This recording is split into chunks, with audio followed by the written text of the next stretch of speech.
Hello, അപ്പോൾ ഇന്നത്തെ recipe ചായക്കടയിലെ പഴംപൊരിയാണ്.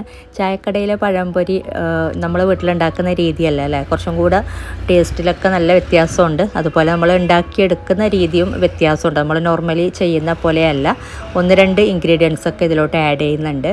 അപ്പോൾ അതാണ് ഈ ഒരു ചായക്കടയിലെ പഴംപൊരിയുടെ ടേസ്റ്റിൻ്റെ രഹസ്യം. അപ്പോൾ ഇതിന് വേണ്ടിയിട്ട് 1 കിലോ നേന്ത്രപ്പഴമാണ് കേട്ടോ എടുത്തിട്ടുള്ളത്. ഒരു മീഡിയം സൈസിലുള്ള 5 നേന്ത്രപ്പഴമാണ്. എന്നിട്ട് നീളത്തിൽ കട്ട് ചെയ്തെടുക്കുക. ചായക്കടയിലെ പഴംപൊരി എന്ന് പറയുമ്പോൾ ഇതുപോലെ നല്ല നീളത്തിലല്ലേ, അപ്പോൾ ഇതുപോലെ തന്നെ കട്ട് ചെയ്ത് മാറ്റി വെക്കുക. ഇനി നമുക്കിതിലേക്കുള്ള ബാറ്റർ റെഡിയാക്കാനായിട്ട് ഒരു ബൗളിലോട്ട് ആദ്യം ഒരു 3 ടേബിൾ സ്പൂണോളം പഞ്ചസാര ചേർത്ത് കൊടുക്കുന്നുണ്ട്. ഇനി ഇതിലോട്ട് ചേർത്ത് കൊടുക്കുന്നത് 1 കപ്പ് ചെറിയ ചൂടുള്ള വെള്ളമാണ്. അപ്പോൾ ചെറിയ ചൂടുള്ള വെള്ളം എപ്പോഴും ചേർത്ത് കൊടുക്കാൻ നോക്കുക. അപ്പോൾ ഈ ഒരു സമയത്ത് 1 കപ്പാണ് കേട്ടോ ചേർത്ത് കൊടുക്കുന്നത്. പിന്നെ ഇതിലോട്ട് മെയിനായിട്ട് വേണ്ടത് ഇഡ്ഡലി മാവാണ്. ഇപ്പോൾ പുളിച്ച മാവാണ്, ഇഡ്ഡലി ദോശയുടെ മാവ്. ഒരു 3 ടേബിൾ സ്പൂൺ ചേർത്ത് കൊടുത്താൽ മതി. ഒരുപാട് ചേർത്ത് കൊടുക്കേണ്ട, 3 ടേബിൾ സ്പൂൺ മാത്രം ചേർത്ത് കൊടുക്കുക. അതാണ് ഇതിൻ്റെ വേറൊരു ട്രിക്ക് എന്ന് പറയുന്നത്, ഈ ഒരു ചായക്കടയിലെ പഴംപൊരിയുടെ.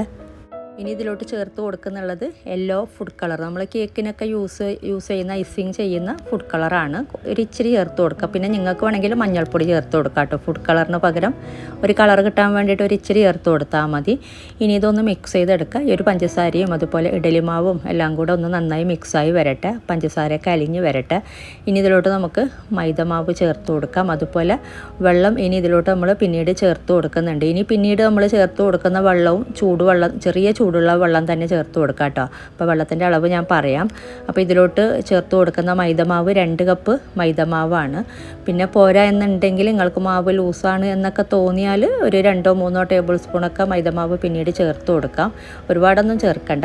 അപ്പോൾ ഇത് കുറേശ്ശെ ചേർത്തിട്ടൊന്ന് മിക്സ് ചെയ്തെടുക്കുക. ഇനി ഇതിലോട്ട് വെള്ളവും കൂടെ നമുക്ക് ചേർത്ത് കൊടുക്കാം. പിന്നെ നമ്മളിതിൻ്റെ മാവ് റെഡിയാക്കുമ്പോൾ ഇതുപോലെ തന്നെ നല്ലോണം ഇളക്കി യോജിപ്പിച്ച് വേണം റെഡിയാക്കി എടുക്കാനായിട്ട്. നമുക്ക് മിക്സിയിലെ ബ്ലെൻഡറിലൊക്കെ ഇട്ടാൽ പെട്ടെന്ന് നമുക്കിത് നല്ല സ്മൂത്ത് ബാറ്ററായിട്ട് കിട്ടും. പക്ഷെ അങ്ങനെയല്ല, ഇതുപോലെ നമ്മൾ ഇഡലി മാവൊക്കെ നമ്മൾ കലക്കിയെടുക്കുന്ന പോലെ നല്ലോണം ഇളക്കി വേണം ഇത് യോജിപ്പിച്ചെടുക്കാനായിട്ട്. അതാണ് വേറൊരു ട്രിക്ക് കേട്ടോ ചായക്കടയിലെ പഴംപൊരി.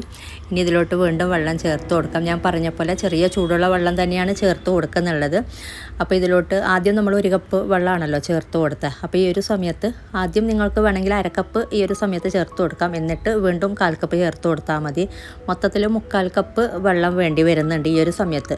അപ്പോൾ ഈ ഒരു സമയത്ത് 3/4 കപ്പാണ് കേട്ടോ. നമ്മൾ ആദ്യം 1 കപ്പ് ചേർത്തിട്ടുണ്ടായിന്. മൊത്തത്തിൽ നോക്കുമ്പോൾ 1/4 കപ്പ് വെള്ളം ഇതിലോട്ട് പാകത്തിനാകുന്നുണ്ട്. അങ്ങനെ വെള്ളത്തിൻ്റെ അളവ് കറക്റ്റ് അങ്ങനെയൊന്നുമില്ല, ജസ്റ്റ് ഒരു തിക്നെസ്സോടെ നമ്മൾ ബാറ്റർ റെഡിയാക്കി എടുക്കുക, ഒരുപാട് ലൂസാക്കി എടുക്കാതെ.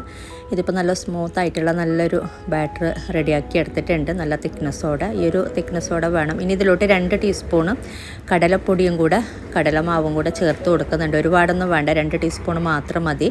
അതുപോലെ പാകത്തിനുള്ള ഉപ്പ് ചേർത്ത് കൊടുക്കുക.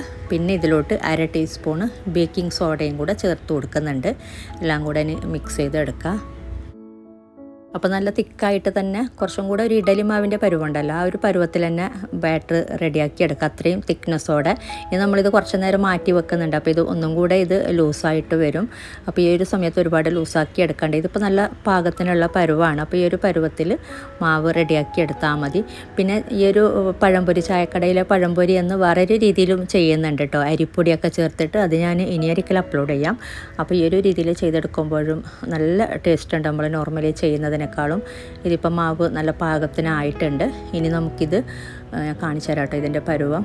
ഇത് കണ്ടില്ലേ, ഈ ഒരു തിക്നെസ്സോടെയാണ് നമുക്ക് വേണ്ടത്. നല്ല സ്മൂത്തായിട്ടുള്ള ബാറ്റർ റെഡിയാക്കി എടുത്തിട്ടുണ്ട്, കട്ടയൊന്നും ഇല്ലാത്ത തന്നെ.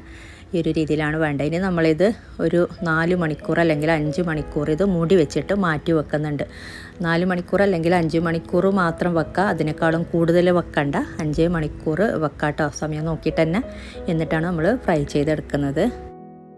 അപ്പോൾ ഇത് 5 മണിക്കൂറോളം മാറ്റി വെച്ചിട്ടുണ്ട്. ഇപ്പോൾ ഈ ഒരു മാവിൻ്റെ ടെക്സ്ചർ കണ്ടില്ലേ, ടെക്സ്ചർ തന്നെ കുറച്ച് വ്യത്യാസം വന്നിട്ടുണ്ട് നമ്മൾ നേരത്തെ വെച്ചതിനേക്കാളും. അതുപോലെ നല്ല തിക്നെസ്സോടെ തന്നെ ഉണ്ട്. ഈ ഒരു പരുവത്തിൽ തന്നെ എടുക്കാം കേട്ടോ, പറ്റുമെങ്കിൽ ഈ ഒരു പരുവത്തിൽ തന്നെയാണ് വേണ്ടത് നമുക്കിതിൻ്റെ മാവ്. ഇനി നമുക്ക് ഫ്രൈ ചെയ്തെടുക്കാം. അപ്പോൾ ഇനി നമ്മൾ നോർമലി ചെയ്യാറുള്ള പോലെ, ഇപ്പോൾ പഴം നീളത്തിലാണല്ലോ കട്ട് ചെയ്തെടുത്തിട്ടുള്ളത്. അപ്പോൾ നോർമലി ചെയ്യാറുള്ള പോലെ ഇതിലോട്ട് നന്നായിട്ട് ഡിപ്പ് ചെയ്യുക. നന്നായിട്ട് ഡിപ്പ് ചെയ്തിട്ട് നമുക്ക് ചൂടായ എണ്ണയിൽ ഫ്രൈ ചെയ്തെടുക്കാം. ഇനി ഇത് ഒരു ലൈറ്റ് ബ്രൗൺ കളർ ആകുമ്പോൾ ഒന്ന് തിരിച്ചിട്ട് കൊടുക്കാം. നമ്മൾ സാധാരണ ചെയ്യുന്ന പോലെ നല്ലൊരു ലൈറ്റ് ബ്രൗൺ കളർ ആകുന്ന വരെ ഫ്രൈ ചെയ്തെടുക്കാം കേട്ടോ. തിരിച്ചും മറിച്ചും ഇട്ട് ഒരു മീഡിയം ഫ്ലെയിമിൽ വെച്ചിട്ട് തന്നെ ഫ്രൈ ചെയ്തെടുത്താൽ മതി. അപ്പോൾ ഒരു സൈഡ് ലൈറ്റ് ബ്രൗൺ കളർ ആകുമ്പോൾ ഞാൻ തിരിച്ചിട്ട് കൊടുത്തിട്ടുണ്ട്. അപ്പോൾ ഇതുപോലെ രണ്ട് സൈഡും ലൈറ്റ് ബ്രൗൺ കളർ ആകുമ്പോൾ നമുക്ക് മാറ്റാം. അപ്പോൾ ഇത് രണ്ട് സൈഡും നല്ലൊരു ഗോൾഡൻ കളറിൽ കിട്ടിയിട്ടുണ്ട്. കണ്ടില്ലേ, ഇപ്പോൾ നല്ല അടിപൊളിയായിട്ട് നല്ലൊരു ഗോൾഡൻ കളറിൽ നമുക്ക് ഫ്രൈ ആയി കിട്ടിയിട്ടുണ്ട്. അപ്പോൾ കാണുമ്പോൾ തന്നെ അറിയാം നമ്മൾ നോർമലി ചെയ്യുന്ന പഴംപൊരിയും സാധാരണ കാസർഗോഡൊക്കെ ഞങ്ങൾ ചെയ്യാറുള്ള പഴംപൊരിയും ഈ ഒരു പഴംപൊരിയും നല്ല ഡിഫറൻ്റ് ഉണ്ട് കാണാനും കഴിക്കാനും ഒക്കെ. അപ്പോൾ ട്രൈ ചെയ്യാത്തവരിങ്ങനെ ട്രൈ ചെയ്ത് നോക്കാം കേട്ടോ. അപ്പോൾ ഇതുപോലെ തന്നെ ബാക്കിയുള്ളതും ഫ്രൈ ചെയ്തെടുത്താൽ മതി. അപ്പോൾ ഇന്നത്തെ റെസിപ്പി ഇഷ്ടമായാൽ ലൈക്ക് ചെയ്യാനും കമൻറ്റ് ചെയ്യാനും ഷെയർ ചെയ്യാനും മറക്കരുത്. അതുപോലെ നിങ്ങൾ സബ്സ്ക്രൈബ് ചെയ്യാത്തവരാണ് വീഡിയോ കാണുന്നതെങ്കിൽ സബ്സ്ക്രൈബ് ചെയ്യാനും മറക്കരുത്. അപ്പോൾ ഇതുപോലെ നല്ല റെസിപ്പിയുമായിട്ട് മറ്റൊരു വീഡിയോയിൽ കാണാം. താങ്ക്